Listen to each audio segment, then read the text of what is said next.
The World Tomorrow. The Worldwide Church of God presents Herbert W. Armstrong. And I'm here to bring you the truth, because you don't hear this from any other voice. No one else is telling you the things that God is telling you through me.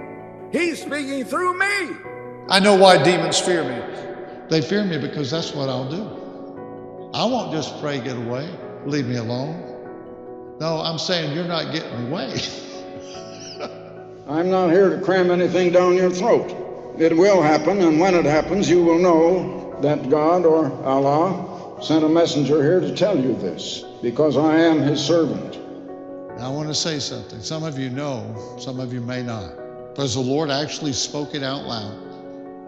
And it told me so many times since then, and I've witnessed it, I've experienced it, that we've been battling a high principality called pretense. A demon called pretense. All right, well, welcome back, David. Oh, thank you for having me. Thank you so much for driving hours to come do this with us. Last time that we were with you, you gave us a really thorough and, for me, mesmerizing history of what you've gone through being in Worldwide and even back to your childhood and how all of that brought you to the Crusade Church. And where we left off, I think, was some of the red flags that you started noticing being at Crusade. And obviously, we've alluded to this so many times, but things really devolved from what we've discussed so far. And so I'm really looking forward to hearing what that looked like from your perspective. A lot of this I do not know. I have not heard, at least from you and your unique spot as Dad's right-hand person, really. So we just want to jump in. And Sure, yeah. Okay. So interestingly, because of doing this podcast, it caused me to sit for a bit and reflect over the time. To be honest, both with you and those who are listening and watching, I can only deal with so much at a time. I'm sure that will ring true for other people. If an experience is painful and traumatic, it seems to me like when you have the psychological and the emotional wherewithal, you can take some of the rubble out of that pile, sift through it, save what's good, throw away what's bad. But there's a fatigue that will set in. And as you mentioned, very often it'll bring about physiological fallout that you will have to deal with. Could be just utter exhaustion or maybe a protracted period of sadness where you grieve over the losses and things. So in the immediate aftermath of Crusade Church essentially falling apart, I spent a good bit of time sifting through all of that. And at some juncture, when everybody who was coming out got out, I put that aside because I needed to rest and recover and not think about it. Just think about living a life and going forward and not looking back. And so agreeing to come in to talk, it caused me to enter again into a period of sifting through all of that experience. I think I said it before, but I'll repeat it. Listening to this podcast and the guests that you've had on, and you and Mattie, I saw things about my own life that had nothing to do with Crusade Church just by hearing your own stories and perspectives. And in preparing, I've now seen things that they were not so clear in the moment. That's just how life is, I think. I think a great writer once said, life is not so much lived as relived. There's something about looking back and sifting through and making sense of your experience. So I just say all of that as a long preamble to say, I now see a sort of progression that, to my mind anyway, begins in a sermon that your dad gave in September of 2019. And it was called The Birth of a New Thing. And in that sermon, he gave sort of a biography of what it was like for him to break loose from first worldwide, and them apostatizing in his view, or basically they went mainstream. It just looked more like Baptist, Methodist, Presbyterian, what have you. And then he connected with another group. I don't remember if that was Living or United or whoever it was. It was one of the main splinter groups that sort of were just like Worldwide 2.0. And how painful it was for him to have to break from that it was uncomfortable for him, but that it was the birth of a new thing, and that it was necessary, though it was uncomfortable, and he had to get out of his comfort zone. And then as he went through that sermon, he began to pull out what we called the little book of prophecies in Crusade Church. So I think that it was encouraged just by example to say prophetic things. Now, if you read the Bible, it's clear that people do prophesy in the Bible. Prophecy is roughly a third of the Bible, and it's talking about future events. And I think by example, because your dad, starting with you, obviously, began to claim to have this gift, of where perspicacity. He could see into the future and tell you what it was going to be. And in the congregation, even before I came, I read online this little book of prophecies, which was talking about any number of things. Most of them, it's a bit of a red flag, but I think I said before, when your dad would give a prophecy, the prophecies always made him awesome. They aggrandized and elevated him, and that's a bit of a tell.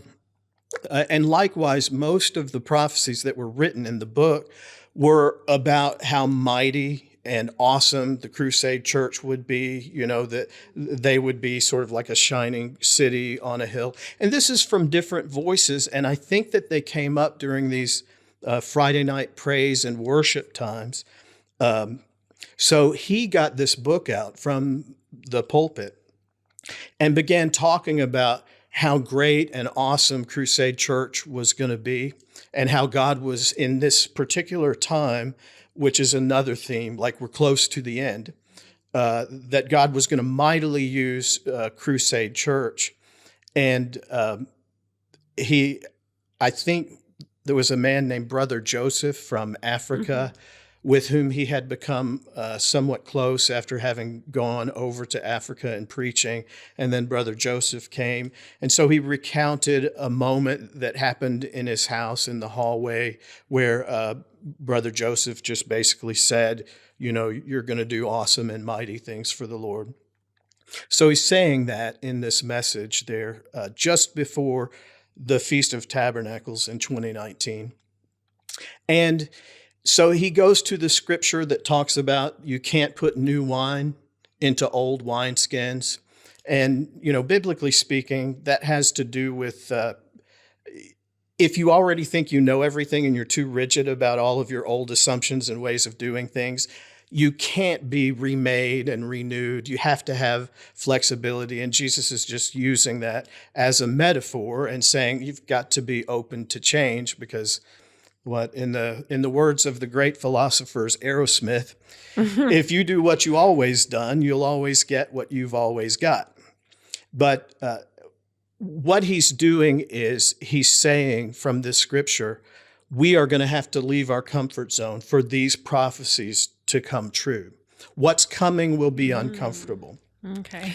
And look, the scriptures are good in my view. As I read the scriptures, I gain a lot of good stuff from them. But even the scriptures themselves talk about rightly dividing the word of truth. And some people have good intentions and some people have evil intentions. Some people wrest or twist the scriptures to their own destruction. So even the Bible itself is not naive about that. And so whereas quoting that scripture isn't wrong, I see now in light of events that would subsequently unfold that this actually is subtly laying the groundwork for what would follow. Do you think that he knew at that time some of the ways that he was going to make everyone do uncomfortable things? Or maybe that's not the right way to put it, but Sure. saying that, you know, you're going to have to do uncomfortable things if we want these great things from God. Do you think he knew what those things were, or was it a general concept in his mind? Yeah, that's a good question. So I actually would say yes to both. Okay. And I mean that. It's the same as I've been asked by a lot of friends, like, do you think that he knew what and how he was? And I'll say yes and no, because you can tell there's evidence of guilt because they will turn off and on these techniques. And you see them do it in real time when somebody new comes along and they know they should behave differently. And so what that says is that they both know that they should and are able to do so. But at the same time, they refuse to accept that as a part of their thinking. So they're willfully blind to it. So on some level, they know, and it comes up from time to time. And on some level, they choose to be blind and keep it out of sight and out of mind. And I would say the same thing. I think he knew, at least in some part, that he was heading in a direction that people would be uncomfortable with. I don't believe his ideas were written out, and I don't think he had a blueprint. He might have had, I've watched him play and sing on the keyboards, and of course he knows chord progressions, and he has sort of an encyclopedia in his mind about how music goes, and so there's a loose general structure, but he also kind of would improvise. I think it's like that. So no, I don't think like in full form he knew, okay, we're at A, I'm trying to get to B, and here's how we'll get there. But what I think is no matter which way that he went, he knew that it was in his best interest. It would serve his purposes if you convicted people that they needed to change, because we need a new outside thing to go to. We need that infusion. Selling everybody on what we are doing now is not working. Right. And this is a cycle. I think we don't need to get into the 12 years where I was just at Crusade Church, but this is a regular cycle. It's regular for him at some Friday night, just like rolling the dice, you never knew when, that he was going to be very angry and upset about us being static, that he was going to say, God meant to do powerful things, and I don't see those things happening. This is a movement. We're at the foot of the mountain. We weren't meant to camp here. And so that's sort of his stir you up speech. And then he has to take a new direction, to keep the thing going. But what I see is he's essentially, and I see it now, he's subtly saying, that if, and he not so subtly in some places, if you resist these uncomfortable things, then it's because you're selfish and unspiritual. And if you really love the Lord and are selfless and want to devote yourself to him, then these feelings of discomfort about whatever is coming next, you will push those down and you will follow anyway. So September was just prior to the Feast of Tabernacles in 2019, which I think was in October that year. And so when we went to the feast, the first thing that happened, I wish I could remember who was with me, but I drove up to the camp and we got out of the car and Larry comes walking pretty briskly up to both of us. And not hello, not how you doing. He just walks up and says, I'm impotent. Nothing going on down here. Which, listen, that's the kind of conversation that I would have with a brother if it was bothering him, like privately, discreetly. There's nothing normal about making that sort of announcement publicly. And again, by itself, just like all those red flags, it doesn't really mean much other than it's weird and he's an eccentric guy and he lacks filter and clearly is not like socially aware of how inappropriate discussing something like that is, just openly in front of God and everybody, so to speak. That was weird. That happened like as soon as I showed up.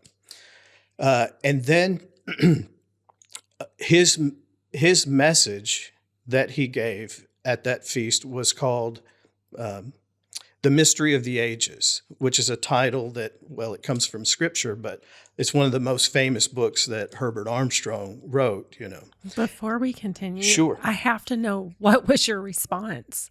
That's weird. 2 thumbs up. I mean, I don't know what I would say. To him, I think I probably just said as little as possible and moved on, because where is it going to go? Yes. I just assume somebody's in a weird frame of mind. That's what I do. And I would try to disengage as quickly as possible and like, well, good to see you. And just, Happy Sabbath. So I think I've spoken of my uncle before. Oh. We got on friendlier terms towards his latter years. And I would go visit him. He lived at a place up on the lake, and it was about an hour away from my house. And I made it a point to visit him on Father's Day and Thanksgiving and 4th of July. Those were my 3 visits. Okay.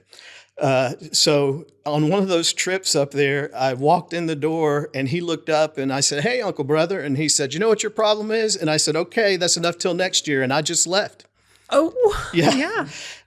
Because there's nothing that's good that's going to come out of that. So I think that's my go-to move. If something is just too weird at first blush, just try to get some distance and hope that the next time it will make more sense. And, I've always considered your dad to be eccentric anyway.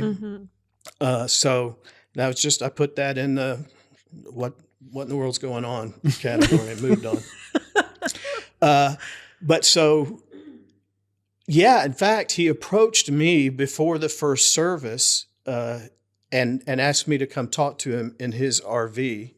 And he said, "I want to do a reading from the Scripture before we start service." There's nothing unusual about that. That was normal for us, especially at the feast. And he said, "I want to read from the Song of Solomon." And here's the thing about the Song of Solomon. Most preachers know you just don't preach that book. There's nothing wrong with the book, but it's erotic poetry. That's what it is. And obviously it's not for general audiences. Now you might broach general themes, like if you're talking about marriage, and of course marriage is in the Bible is called sort of a picture of Christ in the church, and you might speak of a loving, reciprocal, mutually respectful union and the mystery of that, how two become one. You could do it in those terms, but that book doesn't pull any punches. I mean, it is quite openly sensual, and most pastors don't preach that for that reason. It's a little inappropriate. And so, here's the thing. This was one of those uncomfortable things, and it was my habit when I felt discomfort to excuse him on the basis that he's being led by the Holy Spirit and accuse myself. Well, if I hadn't had such a promiscuous past, maybe I wouldn't have all of this shame, surrounding the subject. And I probably just need to push that right on down and do what he's saying. So we read from the Song of Solomon every day at services. And again, none of these things by itself is the whole case. But what it is basically is it adds up to a pattern that you can discern, and you can see that it's going somewhere. So he makes a big deal out of letting everyone know out loud and in public that he's not having any urges or whatever. And then he wants this front and center every day. Like this will set the tone of each service. We're going to talk about this, erotic, mystical union. And then when he gives the final sermon, which is on the 8th day of the feast, the last great day, he gives a sermon about fiery love, the mystery of the ages. And during this sermon, what he holds up, this is going to be the new movement. That's what it's going to become, the movement. And those people who were there will know exactly what I'm saying when I say that. So as an example of this fiery love that is going to just demolish the forces of evil, that are going to draw all men to Jesus, and it's going to commence sort of the coming kingdom, if you will. It's exemplified by what one of our members did during that feast. So there was a bit of a plague that hit the whole camp during that feast. A lot of people got sick. And one member was in their cabin, just sort of what I call shaking and baking. They were sick, they were cold and they had a fever.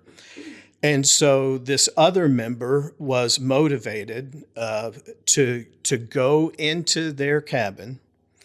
They're both guys, goes into the cabin, gets in the bed with the other member, and just kind of cuddles up and spoons them so that they would be healed. This really happened. There were testimonies about it. And now, after the fact, Larry is bringing this up. This is what this is going to look like. See, I told you it was going to be uncomfortable and weird, but that's how healing gets done. That's how these powerful miracles are going to happen. Was this individual's interpretation of what Dad was preaching? I think there's a bit of a feedback loop when you're dealing with a cultish environment. Mm-hmm. So other people have said on this podcast how they would come in on a Friday night and they would all watch for cues from Larry when he came in. Right. Because his mood determined how stuff was going to go. Mm-hmm. And then your dad was always the first to pray out loud. So his prayers had a signaling effect. Mm-hmm. And so you take in the tone and then you jump in line and back that up, right?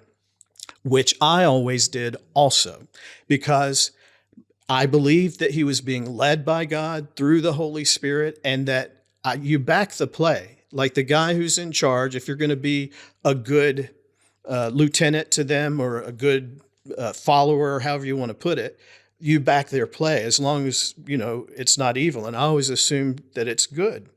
So I think Larry began setting the tone for that way back at the sermon that I was mentioning.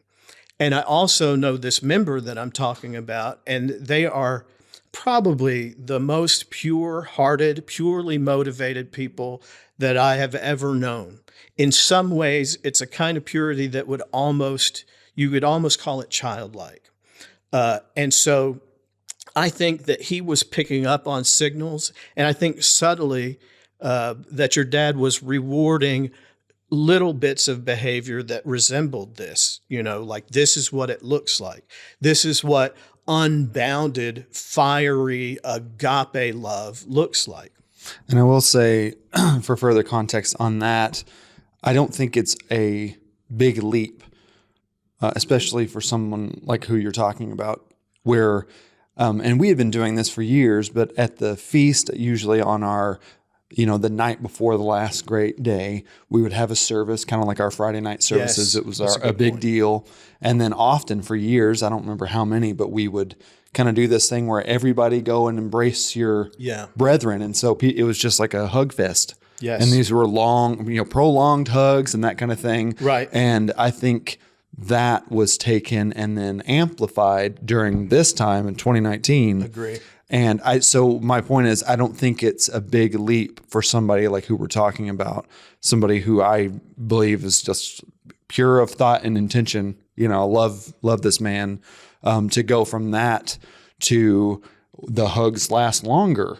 And then to Right. go from that to, Right. well, I'm going to embrace this person in their Right. cabin, in their bed. Like to Right. them, it's pure. Well, you know? right. And I don't ascribe any nefarious motives to this individual at all, nor to any of us who are receiving it. But what I am saying is that this is orchestrated by a series of spoken and sometimes implied cues that we are all picking up on. And then in that sense, that's what I mean by it being a feedback loop, because you pick it up and then you sort of do something with it and you pass that on and then you see them and it just magnifies. It's sort of groupthink, isn't it? And so I think it is the natural outworking, but it's clear that the architecture was already, the groundwork was laid out. See, it's a very dangerous thing, I now realize for myself. One of the reasons I have been susceptible to manipulation is because I have learned to ignore those little warning signs.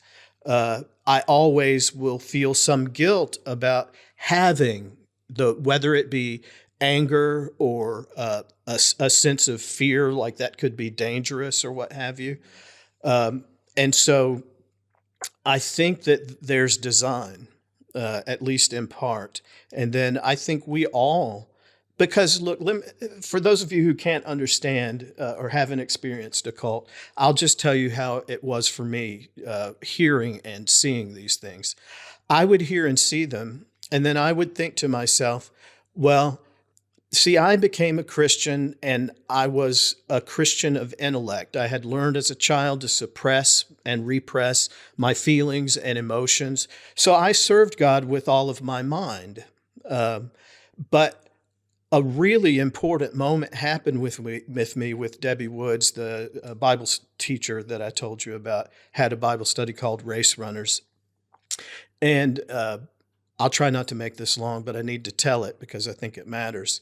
So I went to a retreat that she was having with just some part of the Bible study group. I think it was Lake Gunnersville. I think it was, yeah.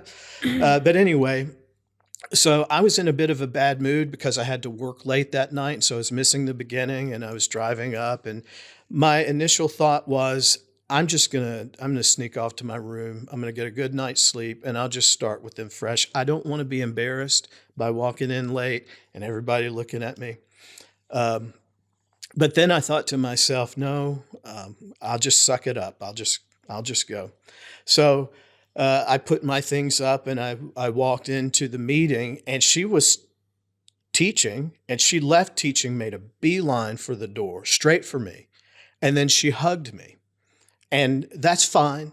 Like it's weird and I'm embarrassed, but okay. But then she doesn't let go. Like she keeps hugging me. And this weird thing happened in me, like a rage filled me. And in my head, I didn't say it out loud, like if you don't let me go, I'm going to snap your neck. Because it was bringing up experiences that I had had as a child that had deeply scarred me. But then another thing happened because she didn't let go. I broke. I mean, I'm not talking about little tears. I was a heap. I was a sobbing, heaving, moaning heap. And, you know, everybody was very kind and gentle. And that was a bit of a breakthrough for me. And what I think of it is, it's like pulling one brick out of a dam that was holding back all of my emotions in my whole life. And that really changed me. And so I had begun at that time to explore opening my heart up, which is fulfilling and wonderful and scary as all get out, because that means you can be hurt again. Your protection is gone. Mm-hmm. You're not hiding, you know, in your fortress. So when I see you've got to experience a little discomfort for this spiritual healing to happen, I hearken back to that. And then I think to myself, well, you know, I was molested as a child and I did stuff down all of my emotions, and I can't be whole like I should be if I don't learn to feel and express. So as these things are happening in real time, I just remind myself that happened and the result was really good. So you just need to put down that sense that you have that this is weird, that this will do something good. And that's what I thought at the time. You can't know what the end product is going to be in the early steps of a thing. And I have two choices as a rational person. I can live in absolute cynicism and believe everybody has the worst of motives, and I can utterly isolate and protect myself and live a life essentially in a coffin until they stick me in the ground, because that's what you get. That's not tenable. Or I can take the risk. I can at least leave room that somebody may be doing something good, which means, I could get hurt. I could get fooled. I could get conned. That can happen. But at least in that case, it opens the possibility for good things to happen. So that's how I'm taking this in real time. So we go home from that feast, and the move begins, which would be short for a move of God. This is the powerful, fiery love like has never been seen on this earth. It's going to be so white hot that the enemies of God will tremble and run away shrieking in terror, and that it will practically usher in the coming of the kingdom. And it cannot be stopped. I don't know how many times I heard that. I mean, This love move cannot be stopped. Yeah. Oh, I heard it 1,000 times. So did he call it love move or movement? Not movement. We ended up calling it movement. Yeah. Okay. There's an inside joke about that. As I recall it, he mostly called it the love move. Okay. And like capitalize, like this is an actual thing. And then fire emoji. Yeah. Right. Infinity emoji. Yes, I have experience Fire with again. those emojis, Yes. unfortunately. Arrow Yeah. emoji. Okay. Which, as weird as it sounds, like I could say that does represent sort of my experience in Christian awakening, like from the time that I ever sort of gave up my life and embarked on this way of living. Like that is what has been happening. It's that radical love that God expressed. As much as I could take it in, which has always been really hard, just to even believe somebody else like actually loves me to receive that. Right. And so the idea, again, I don't think this is wrong. I think you can, well, I'll just quote Jesus because I feel like that's pretty solid ground. He said, you can know a tree by its fruit. So that's the way it is. Like if you're looking at how scripture is getting used and what a particular move or change, well, you know it by what it produces. Because even at the time when Jesus was ministering, there were a lot of religious people and a lot of people that were quoting the Bible as it existed at that time. Some of them were serially manipulating and abusing people, and some of them were bringing about dramatic healing and joy and peace. And so you can know it, but it's not actually in the text that they look to where the difference is. It isn't like in how they dress or how they speak. You just have to see what the crop is to know what's been sown. So I'm reserving judgment, and I believe that God must be doing something good. And I want it. There's a sense of wish fulfillment, I think, is probably true. Yeah. So I'm kind of excited, and I'm also unnerved and a little afraid because this is it's particularly vulnerable. Like if what characterizes this movement is a lot of long physical contact, I don't know post-trauma what your experience is, but like that is like the hardest for me. Oh, yeah. You know, the only thing that would be harder would be to let somebody beat me because it brings up all of that stuff for course. me, like physically, bodily.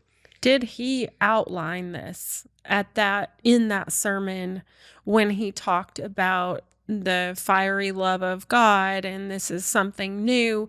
He didn't explain this is how this is going to look. No, I don't think he did during the sermon. Do you recall when he, maybe it was during another sermon where I think he brought Shane up and like did the long embrace and was kind of like, this is how this That is was going to back work. home, wasn't it? Yes, I believe so. Yeah.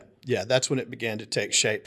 And I take the point that you brought earlier, and which I had forgotten, which is that he had demonstrated that the evening worship service before the last great day, there was a lot of long, uncomfortable hugging. There already was? Yes, For it years. wasn't. Now, For it got years, okay. worse, okay? Yes. But this already was newly weird. Like, we always hugged each other. And that was kind of a once a year kind of that last night of the feast thing. Oh, It was okay. not something we did on our Sabbath no. services. Okay, Now that changed to where it was. Yeah, But before it was like once a year. Okay. Right. And it was similar, but then if it was at a 9, it went to an 11. Yes. Yeah.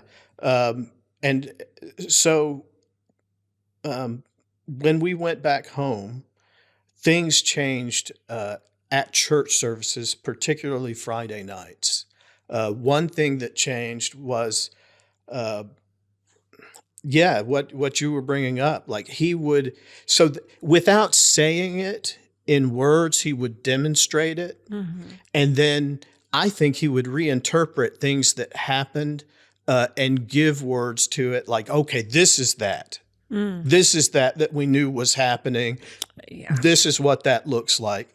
And so we used to just be throughout the sanctuary, which is sort of almost like a part of an old, like a Gothic church where it's very narrow and sort of tall and long. And we would just be distributed throughout this whole place. I liked a little distance. I'm an introvert by my nature. And other people, like if they're moving or breathing hard, stuff like that, it's draining my batteries and I can't pay attention. So I like to be as alone as I could be in those services where I could sort of meditate and, quietly pray and worship without worrying about what people, were watching or that sort of thing. But that changed when we went back. And Larry now began to describe the stage area, which is where the lectern was and all the musical instruments. Now, it's a small area. It may be the size of this part of the room that we're in. So I don't know, 20 by 15 or something like that. And not all of that space, some of it's instruments. So that's to get 30 to 40 people up there squeezed in. It's tight. And also, I don't immediately want to be right in the middle because I don't want to get singled out. And to be honest, like when your dad would hug me and not let go, I had that same reaction. Like, you keep doing this and I'm going to bust you up. There's a rage and it's likely just embedded in that experience that I had. And I was a little afraid, even though I'd been healing for all this time, like I might lose it. I've always had that idea that, you've been running smoothly for the last couple of decades, but don't forget, that fuse is still in there. So I'm just staying back a little bit. But he told everyone that he wanted them to come. He would draw, like he'd go up there and draw, and he would say, "This is Solomon's couch. This is the wedding chamber." This is, which, look, again, that's biblical language. That is the language that's spoken of for the mystical union between Christ and his church. And again, a thing can be used or it can be misused. All right. But there was a lot of emphasis on just being in here and he was bringing people up. Yeah. Okay. He'd be right in the middle a lot of times, or he would go person to person. And he began drawing one member in particular into the middle and having them praise. And then I didn't experience the 60s, but it would resemble stuff you would see at like Woodstock or like at a Love-In or something like that. Was very uncomfortable. And I would say a fair segment just kind of hung back. There were 2 or 3 steps to get from the sanctuary up onto that stage. And I much preferred to be back. Like, I was like, that's good and beautiful what God is doing. I know it's probably my problem and I don't want to get left behind, but I'm afraid to be doing that. I'm afraid to do it. I don't feel comfortable, especially with, again, my background. I had been promiscuous. And so, what am I? I don't know, better than 3 decades into just being celibate. Like, I don't need to hug up on some girl or at all. Like, past just a hug to say hello. Like, I don't need that prolonged. It's weird to me. And I didn't like that. And so it just was uncomfortable and I figured that was my problem. Also, the setting, I think, is important because you might want to speak on that because I've heard things. Well, you've brought it up, and so have a lot of your guests, that there's mood lighting, there's dimmed lighting, and there's a logical reason for this. We wanted to be free to worship and to express both our thoughts and emotions in song and prayer to the Lord without worrying about. So we turned the music up loud, so you weren't worried that people would hear you sing badly. If you did. So you were free to kind of just let it go, as Frozen would say. And in the same way, that was the reason for dimming the lights in the sanctuary, so that you wouldn't be self-conscious, that you would just express yourself lovingly, freely before the Lord, who could see you, and other people couldn't. And so that was to give you freedom. And those conditions always existed on these nights. So the idea that there are candles burning on the stage, that just harkens back to the idea about there being a lampstand in the sanctuary and this lighting. And so none of that is new, but that is that mood. I mean, which I think may be what you were asking. Like, this is a candlelit dinner sort of, yeah, it is. Everything but Barry White singing in the background, that is the setting. And these were embraces.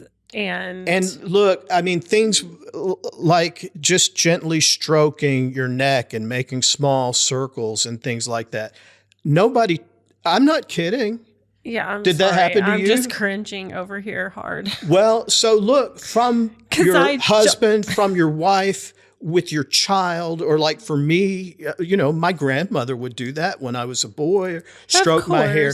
Nothing wrong with that. Yeah. But I'm 30 years beyond that happening, and there's much, I love you, man, but no, that's not, I just want to tell you I love you, give you a manly hug, maybe a high four, I heard someone say that he would trace like the infinity symbol like on their back, or on their arm. That was just to represent embraces. How long this was going to last. Like, I'm going to keep doing this for this long. It's forever. And I just have to say, I mean, I'm an introvert, and I'm also a don't touch me type of person, unless it is, high five, unless it's my children or like my husband, like people I'm close to. Exactly. I want to give a hug to, of course, but I just truly don't know how I would have survived that. I feel like, and not having your experiences, I still would have felt some of that. Well, your boundaries were crossed, and rage, like, do not same. get off of me. Like, I just cannot imagine how everyone had. I mean, maybe some people were more comfortable than others, but there had to have been a level of just pushing down your instinct, to create some space and protect your boundaries. Well, and that, again, I think was the purpose of the messages, was to plant the seed that when you feel uncomfortable about things, just know that discomfort is coming from the enemy. That is fleshly and selfish. So push that down and, take a deep breath, swallow hard, and take a leap of faith. So as you were saying, we always, ever since we were doing a Friday night service, always dim lighting, candle, like oil lampstand type thing, all that kind of vibe.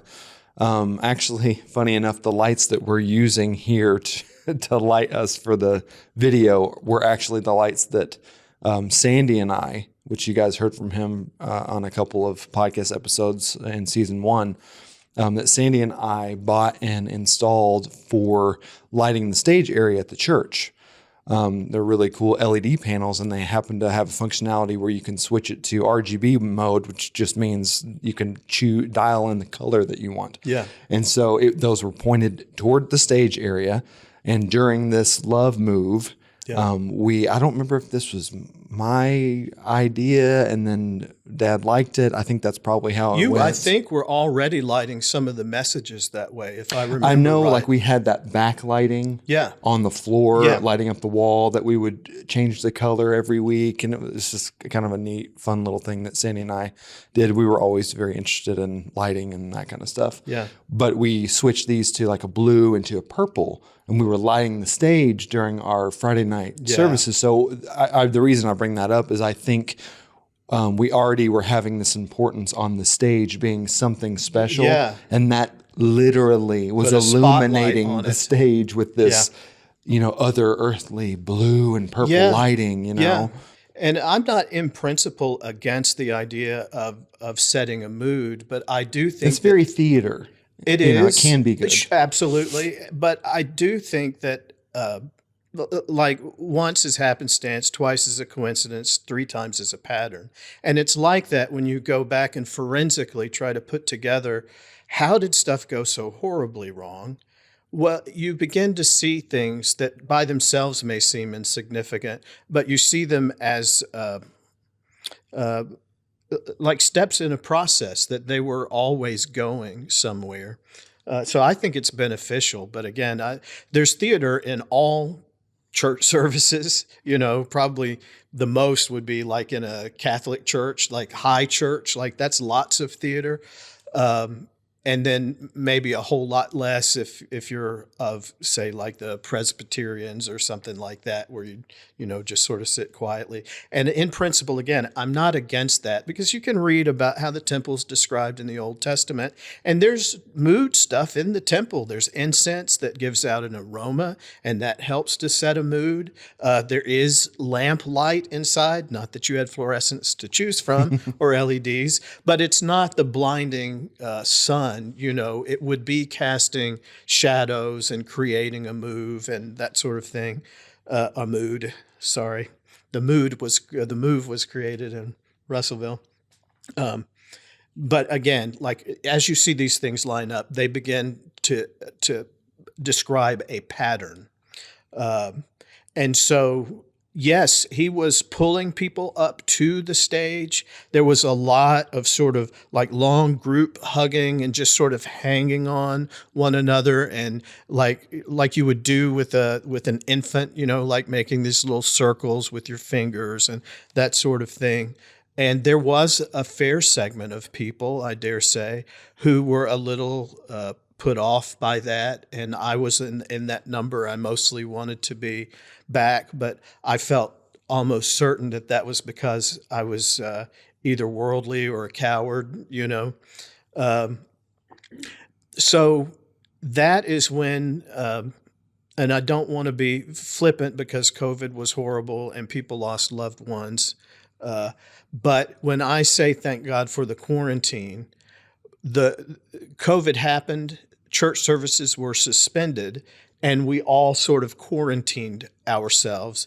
Now, we did for a time tape some messages and things, but Mattie set up a camera inside his house, or outside maybe, and he, from behind a large plate glass window, would deal with mixing the sound and that sort of thing. So we were in isolation over that time. But here's what happened. So I mentioned, I think, in an earlier podcast that it was a frenzy of activity from Friday sundown till Saturday sundown. And all of us, like before I came to Russellville, I called your dad and I said, I feel moved to come up to Russellville, Arkansas. And I said, if I'm coming up to work, because I was fired up about preaching the gospel. And I was just saying, like, put me in, coach.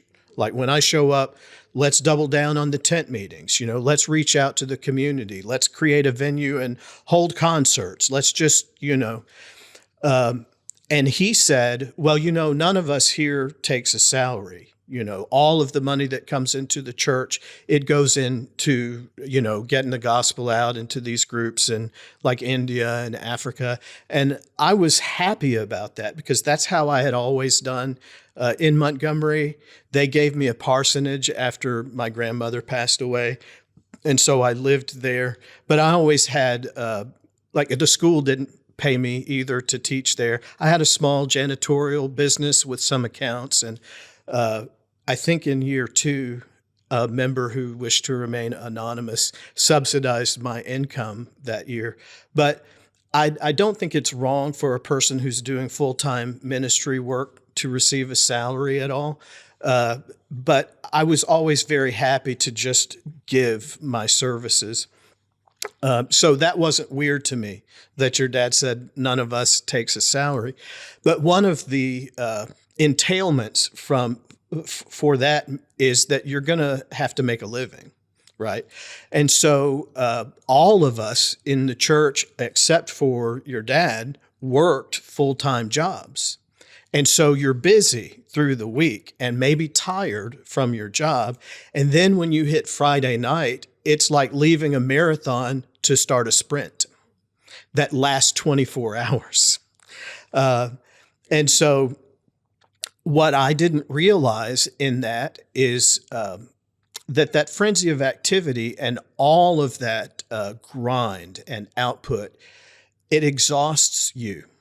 And I've learned since then, as I've read about cults and that, Hassan himself, that's one of the tactics that the Moonies used. He was working like 80-hour weeks, I don't think I ever hit 80 between my full-time work and trying to get things done for the church. It was maybe 60, 65, something like that. But what it does is it makes you exhausted, which makes you a little less aware of what's going on. There's always a bit of a fog of war, let's say. Everything stays sort of hazy and amorphous. You don't have a moment to quietly think about how things are going or what is happening. You don't get those moments of respite for clear perspective on things. And so what happened, I think, to all of us is that we began to notice immediately the difference without that burden. We should have been like missing with all of our beings the joy of being together and fellowshipping. But what I felt was this immense sense of relief, like I can recharge. And I didn't quit loving everybody at all. And I always loved getting together. But you notice it becomes conspicuous by its absence. And then you start to ask, why is it like that? So it was during this time I got a call from Jenny, your sister. And she was just asking me to come over and meet, which that's not unusual for me. A lot of people would call and ask, for me to counsel. And she didn't get into what it would be about at all. So I just did what I always did, which just kind of pray, let me be helpful, let me be open. And so when I got in, I think at this point it was just you and Brian and her, I believe. And this would have been, I'm going to say June, something like that, I think. Yeah, it's hard to keep the timeline It's the middle straight. of the summer. Yeah. It was in the middle of the summer. And so I'm sure we talked about a lot of stuff, but the thing that I came away with was that I was out sick on a Friday night praise and worship service. And sometimes we would all stand sort of in a circle in the atrium, like as you walk through the front door. But before you cross over into the sanctuary, there's a bit of a fellowship hall. So right there, there was a circle formed, and your dad went up to your mom and kind of put his finger in her face and got his face right in her face and just sort of quietly growled something to her. I don't know exactly what, but whatever that thing was caused her to run out to the car, I think, just broken and in tears. So because of my experience of being bullied and beaten, I immediately know that it's beyond intimidation. Actually, legally, that's assault. When you put someone reasonably in fear of their personal safety, that's assault. It's just one step shy of battery. And I've been in that situation before it became battery many, many times. And so this is very disconcerting to hear this from Jenny and Mattie. And what I took away from that was that obviously Larry has got an anger issue that is beginning to display itself publicly, openly. So if that's happening, there's probably a lot more beneath the surface. And so my immediate thought is that here's this great man, this servant of the Lord. He's doing a pastor's work. And I know that pastors are like policemen and first responders and counselors in that the rate of turnover is exceedingly high. It's very stressful. And it is common amongst pastors to burn out, to sort of just be emotionally spent, and a lot of times it will begin to display itself in this sort of behavior. And so my thought was, well, here's my brother who has been such a faithful servant. What I need to do is to learn as much as I can about angry and abusive men and pastors who are getting burned out. And I will just go, because I've got Sundays off, I'll go over to his house and hang out and just make space so that he feels comfortable and can open up, and then maybe I can encourage him. So this is how I'm thinking of this. Okay, so the love move began, just for everyone to kind of try to keep track of this timeline best we can. It's even difficult for me, sure, and for you, I'm sure, yes. And we were there. Yeah. But it's hard to keep track. But in general, the love move started, and with that sermon that you were mentioning, right? End of summer, beginning of fall of 2019. Yeah, correct. Yeah. And then the interaction that you're talking about that Dad had with Mom in right. front of everybody, kind of in the atrium area of the church, was, funny enough, December 7th yes. of 2019. Right. Very, what's the term? A day that shall live in infamy. It's fitting. And then we broke from having regular services March of 2020, somewhere around there. Yep. And then 3-ish months of remote services. Right, that's right. Yeah. And then the call to come and to just meet with you and Brian and Jen, I think was in June. Okay. It's good enough anyway to be a placeholder in the story. Yes, yeah. And if we're off by a couple of weeks. Exactly. And that doesn't matter so much. But generally speaking, that's kind of how it was. Late fall 2019, big thing with Mom and Dad, December, broke in 2020, spring of 2020, 4 services. Meeting with David at Jen's house, June-ish. Yeah, that's right. And so what I went away with was this certain knowledge that your dad was having real issues with anger. I think you remember something from that moment that I didn't know, which was that he went over to a single mom in the congregation that was in that circle, kissed her on the forehead publicly after having bullied your mother into tears and sent her off running. I think the reason for that becomes apparent, at least for me in this narrative, after I meet with you guys a second time. But just for this moment, I am focused on the fact that here's this servant, selfless servant of the Lord, led by the Holy Spirit, who is obviously showing some wear from all of this selfless service. And immediately my thought is, first, educate myself. So I read like 1 million books. I went down the rabbit hole because I'm trying to equip myself to be helpful if the moment should present itself. And I began just going and hanging out on Sundays with Larry, hoping he surely will organically open up. I prefer soft intervention to hard intervention. I will, in my mind, I'm thinking like this might need to be me telling him like we've got to talk, but I don't want to lead with that. I want to just make myself available because I have compassion, obviously. In my mind, he's a guy that's hurting and frayed and at the end of his resources. So I began doing that. But then in, I think, July, the following month, Jenny calls again, and we meet again at her house, which she lives. I mean, Russellville's a small place, but she's far enough out that people don't drive by like they would, say, to your dad's house and that sort of thing. But this time it was Mattie and Brian and Jenny, and Michael, your brother, was there this time.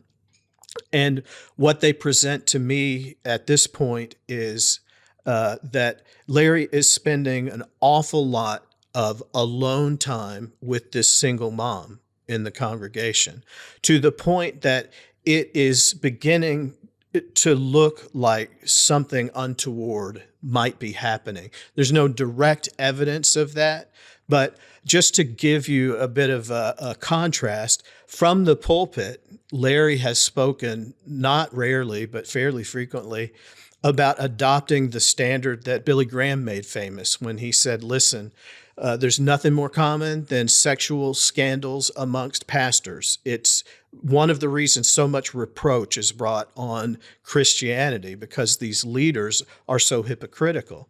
And so even if I see a woman in an elevator that I need to go up and she's in there alone, I simply will tell her, no, thank you, I'll take the next car, to avoid the appearance of evil and not to give somebody a chance to make some kind of accusation or draw some inference.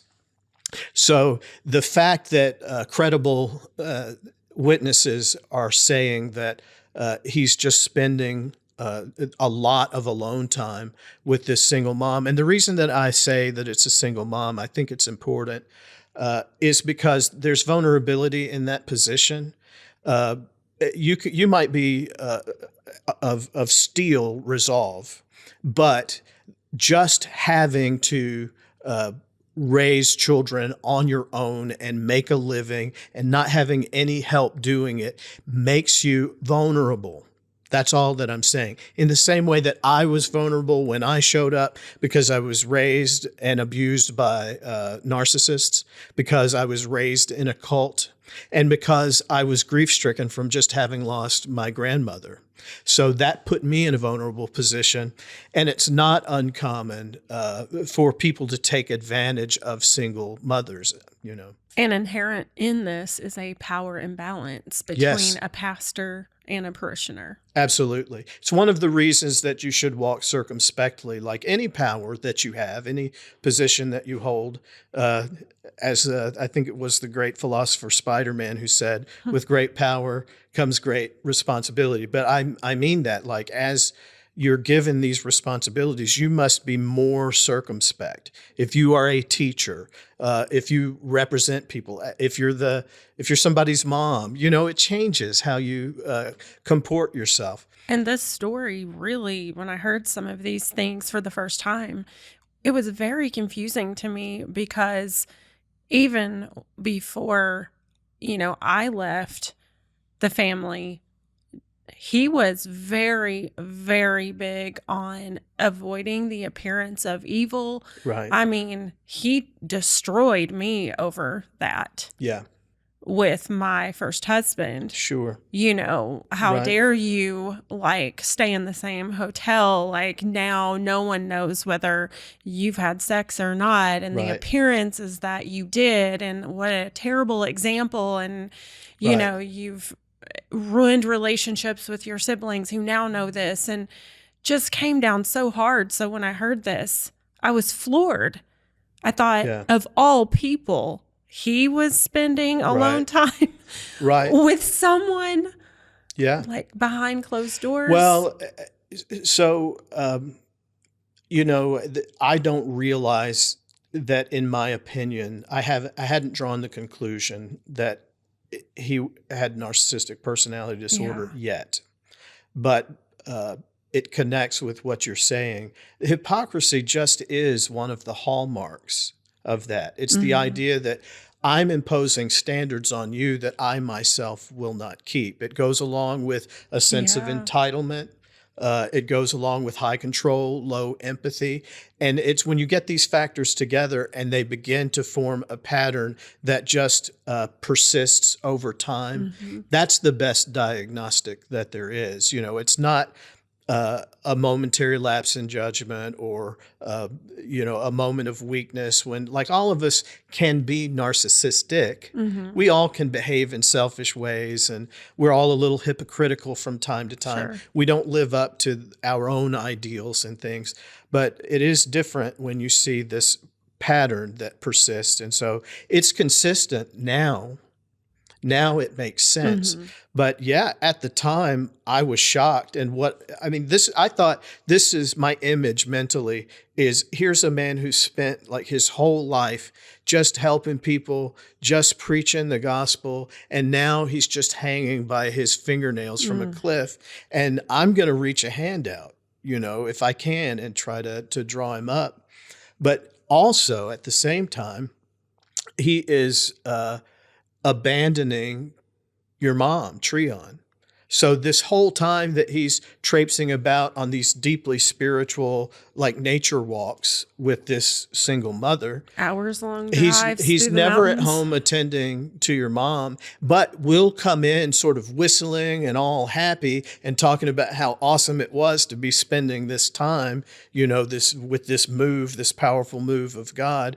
And so it's abusive emotionally, and neglect is a form of abuse. To neglect your spouse is a form of abuse. So it's giving them something that is bad is abuse, and not giving them something that is good is also abuse. And I would say along those lines, I heard recently that, in line with the love move, that he would actually have this woman at the house when my mother was there in the room, and this woman would sit on his lap and he would hold her and rock her. Right. That's a whole other form of abuse. Yes, it's the same old ball, just bigger and farther down the hill and going faster. Yeah, that mom had to endure without complaint. Right. Because complaining, you're You complaining can't at complain, something God's God's doing doing it. Yeah. And that's always the answer. Like, that's the magic wand. Well, God's doing it. And they count on that. It's cover and it's effective. But so at this meeting, just hearing that, now the way that my mind works is I run to the logical conclusions. Well, let's play this out. How's this going to go? This is way worse than I thought. If he's at this step, I don't know. I might have to step in and, I might have to gather up people, confront. Had you noticed this yourself, like any kind of over-the-top interaction between the two, or any knowledge that they were spending so much time together? No, and I think that's probably so. I just wasn't there a lot. I was either working or sleeping or preparing for a sermon or giving a sermon, and I would leave before everybody else. And very often I didn't come hang out at the Lasiter Lounge because I'm tired. And, I didn't really get into the grind of it, and everybody worked hard. But for me, like, I would do my full-time work through the week. And, I have my own health issues, and I have to work very hard at getting enough sleep, and I have to be careful about my sleep hygiene and that sort of thing. So it occupied me 24/7 through the week. And then Friday night, I go to praise and worship. We're just getting cranked up at my bedtime. I go to bed at 8, I get up at 4. That's been my schedule since I was 15 years old. And so I was already staying up very late to do that, but I thought it was important. It was a sacrifice. So I go home, but I'm going to have a message the next day, whether it's a sermonette or a sermon. So I need to prepare for that, which I do during the week, but there are finishing things to do to be ready. And so I show up to services at least a half an hour early, and I get my things together, but I also play the drums in the band, which is a physical act. Like, it takes energy to play the drums. So on that day, of services. I show up half hour early, make sure the drums sound good, get all of my stuff together. When services commence, I'm going to go up and I'm going to lead the hymns, which I do. So I'm singing, 4 different songs leading the hymns. And then I don't go down to my pew. I don't remember. I might get this wrong, but this is a rough sketch. So immediately then back to the drum set, I think, or either up to the lectern to give the sermonette, something like that. And then, play a set that goes 30, 40 minutes, something like that. And if I've got the sermon, then immediately from the drums, it's to the lectern and speak for 90 minutes. And then immediately after that, sit down and talk with everybody while we have lunch. I'm also an introvert. Every bit of this is draining my batteries. And then after that, there's Bible study, which goes on for at least an hour. And so sometimes I don't make it through Bible study. I would just have to go and sort of collapse in a heap and hibernate so that I could be ready to get up and go back to work. And he was accepting of that? Say that He again. was accepting of that? It was normal for all of us. Like Mattie could tell his own story, but the amount of work that he was doing for the church, and he was doing the same thing. Like he worked full time. Like that's normal.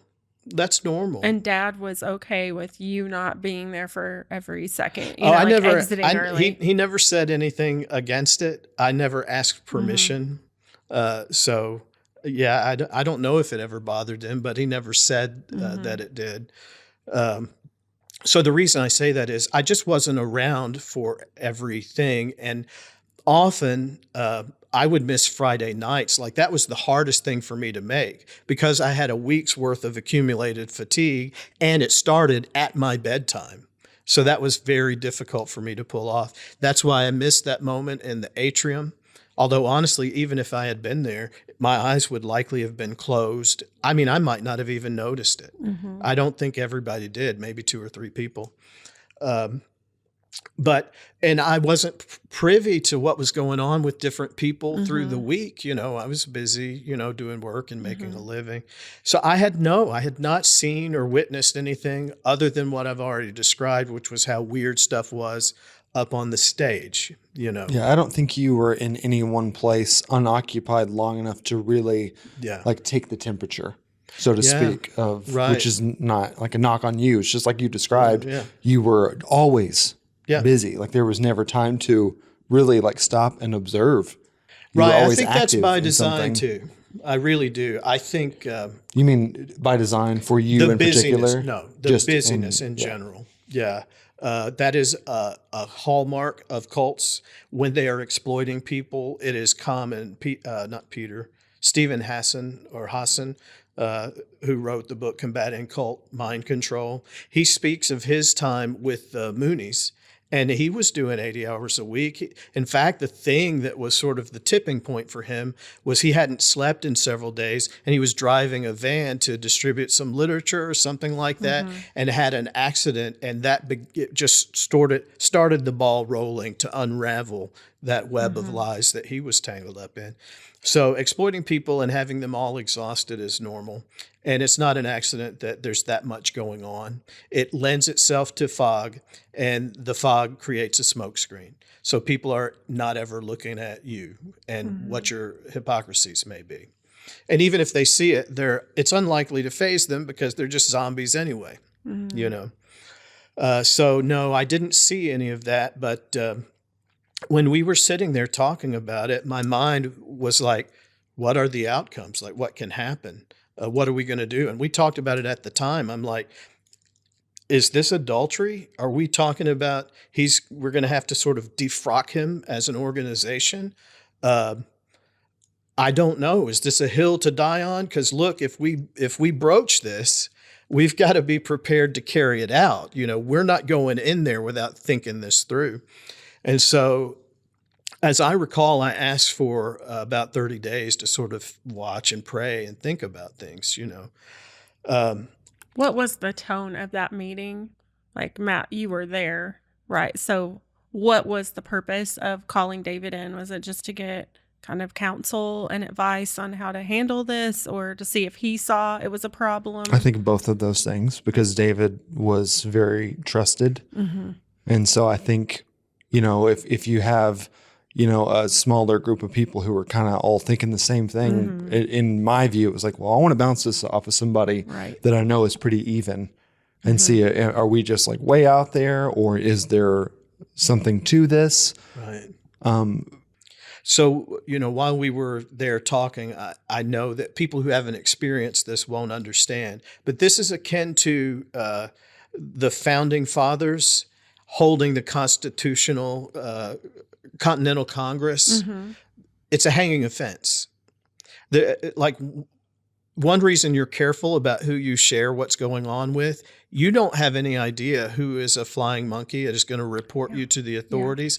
It's a scary thing to draw someone into your confidence. And everybody in that church had been burned by sharing a confidence with somebody. And so it's a big deal just to huddle here together, these few of us, and to even bring up, could the anointed, exalted leader, could they actually be wrong? Because what we're doing now, we're talking treason. And I recall during that bringing up the possibility, because of how crazy some of and we didn't go into full detail of, I'm sure we will later, of the love move, but it was so out there, some of the stuff that was going on by Dad's directive, that I quite literally brought up the possibility that there was a brain tumor in Dad's head that was pressing on. That's where my mind was going, because I could wish not that reconcile. had been the case. Yes, me too. It would have I been could a not much reconcile better this, thing. and I was like, something is It happening. is crazy making. Yeah. But so I didn't have any heart. I don't think any of us were quite at the point where we wanted to pull the trigger or light the fuse on this powder keg. I wanted some time, if we had it, to try to pick out a path forward and use a little wisdom.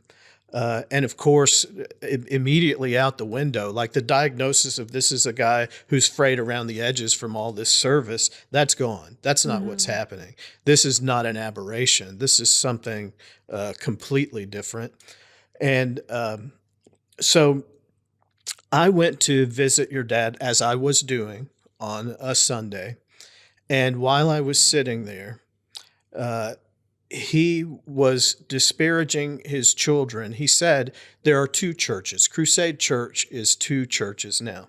There are those who are spiritual and who are all into this new thing. And then there are those who are carnal. And he was identifying his own family. And the thing about that is, I know them. I know that they're dutiful, that they're faithful, that they're sincere. And it's really bothering me. All of them? Yeah, all of it. As a group, as a collective, singling them out. But Was he including Mom? Yes, but not by name. So here's the distinction. The line is at the steps of the stage. The people who are on that stage after services, hanging out like they're drunk in the spirit or whatever it was that was happening. That's the real, true, genuine church. And those who are sort of anathema and worldly and carnal, those are the ones who are still out at the tables finishing up their meal, That's the dividing line. But honestly, hearing that bothered me, but that probably would not have hit me quite so hard, except that with a Cheshire cat grin, I now know it's called Duper's Delight. When you're deceiving someone and you're getting a thrill out of it, there's a kind of a smile. It's very off-putting. So with that sort of a smile and with all of the insincerity of some smarmy snake oil salesman, he begins to heap praise on me. Now, the thing about that is that's the hardest thing for me to receive. I can't take praise. It's hard. You talked about it. Just learning how to say thank you to a compliment is a big step. And so I can't hear that. Plus which it's flattery, obviously. There are things you might say about me, Dave, you don't sweat much for a short guy. I can take that compliment. But if you're saying, oh, you're the most wonderful and the most knowledgeable, and I can see that the Lord has anointed you above all others and will do, well, this is the kind of thing that he was saying. And here's the thing. my body starts to react to this moment. It takes me right back to how my mother was with me. And involuntarily, I'm having a panic attack. I'm in a cold sweat. My hands will not stop shaking. My heart is beating up in my throat. And all in my head, I'm thinking is, I've got to run. This dude is like, I know what this is about. Wow. I know where this is coming from. And so I had at least enough mental wherewithal to just play it off like my blood sugar was low, and excuse myself and to leave. But it was quite jarring, that moment, because I had never had an interaction with your dad that was like that. There was always a little subterfuge and more subtlety. This was naked. Yeah, I remember you telling us there was that moment where you could see that same look in his eye that you recognized from your mother. Yes. And it just triggered that. And you knew, like, in that moment, like, this person that I'm looking at in the face is actively trying to manipulate me right now. Yes. And it was just like it just happened for you. Man, it was quite a seminal moment and a bit of an epiphany, because it helped to drive not the final nail, but it gave a lot more heft to things that I was merely uncertain about. And then, your body does not lie. What right. does? I said your body doesn't lie. I did not know that at the time, but that's a very valuable tool, which is why I think they precondition you to ignore those signals. That is of the enemy, and don't worry about this, how this might look. There's a reason they're throwing that out there. But so I go home, and because I've tried to piece together the messy hodgepodge of my early upbringing, it's left me, I need to understand psychology as much as I can to try to live a whole and joyful life. So because of that, I get suggested videos on my YouTube feed. So this video pops up in my suggested feed, and it's from Dr. Ramani, who you'll know. She's got a channel devoted to narcissistic abuse. And the title of the video is Narcissistic Families. My immediate thought was, well, this will probably tell me something about my past. So I click on the video and I watch it. And I'm telling you, for the first time, the way that the Lasiter family worked made perfect sense. It's like the thing that had always seemed weird and mysterious and inexplicable. I mean, it was just spot on. And I thought, whoa, okay. So this isn't a guy who's like fallen from grace. This isn't a tired guy who's starting to express inappropriate anger. Could this be who Larry is, a malignant narcissist? If you like this episode of The Cult Next Door, please leave us a positive review and rating on Apple Podcasts, Spotify, or wherever you listen. And don't forget to subscribe to be notified of new episodes.